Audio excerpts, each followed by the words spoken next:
आप सबों के मन में ये सवाल है कि मैंने वीआरएस लेकर के एक राजनीतिक दल का सदस्य बना, ज्वाइन किया। बिहार के माननीय मुख्यमंत्री श्री नीतीश कुमार ने अपने दल की प्राथमिक सदस्यता उनको दिलाई, तो मैं उस सदस्य की हैसियत से अभी भी जदयू में बना हुआ हूँ, उनके पार्टी का अनुशासित सिपाही हूँ। मेरे वीआरएस लेने और पार्टी की सदस्यता को लेने से उसको सीधे चुनाव से जोड़ करके देखना ठीक नहीं है। चुनाव लड़ने की संभावना थी, मैं हमेशा कहता रहा चुनाव में लड़ सकता था, किसी कारणवश ये समीकरण नहीं बैठा।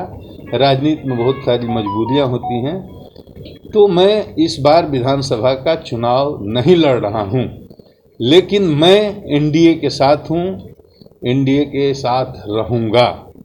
और जहां भी पार्टी एनडीए मतलब नीतीश जी का जहां भी आदेश होगा और भाजपा का, मैं दोनों दलों के लिए जहां ज़रूरत पड़ेगी वहां अपने प्रभाव का, अपने गुडविल का इस्तेमाल करूंगा।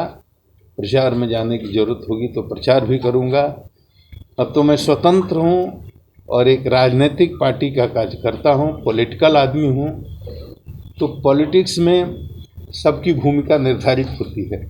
अब पार्टी मेरी जिम्मेदारी तय करेगी और जो जिम्मेदारी तय करेगी उसको निष्ठापूर्वक मैं उसको निभाऊंगा।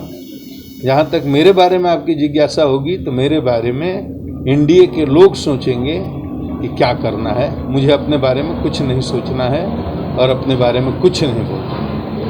Thank you. सर, क्या लग रहा है महाराष्ट्र की राजनीति का दबाव हुआ जिसकी वजह से आपका टिकट कटा? क्योंकि आप पर आरोप लगा कि आपने महाराष्ट्र पुलिस को, महाराष्ट्र सरकार को बदनाम किया, शायद ये वजह रही। आपको क्या पहली बात तो ये वजह तो कुछ भी रही हो, ये बड़े नेताओं के बीच की बात होगी, उसके बारे में मुझे जानकारी नहीं है। लेकिन महाराष्ट्र सुशांत के मौत के प्रकरण में मैंने जो भी किया उसमें मैंने न कोई गलती की, न उसका मुझे कोई अफसोस है। नहीं, हम नहीं ठगे गए हैं। बिहार के मुख्यमंत्री अपने जमान के बड़े पक्के हैं, वो किसी को ठगते नहीं हैं। अब आपको मैं क्यों बताऊं कि उनके हमारे बीच में क्या बात हुई है? ये तो हम लोगों का निजी मामला है ना। लेकिन आपका बोलते चुनाव लड़ेंगे, तभी मैंने कहा था, मैं अभी भी कह रहा हूं कि राजनीति में मैं आया था इसलिए कि चुनाव लड़ूंगा। मैंने हमेशा कहा चुनाव लड़ने की प्रबल संभावना है।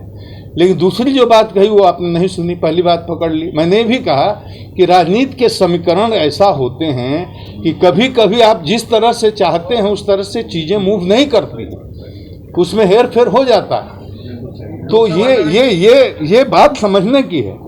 इसमें हताशा और निराशा वाली बात तो और ठगने वाली तो कोई बात ही नहीं है। मैं उनके साथ था, उनके साथ हूँ, एनडीए के साथ हूँ।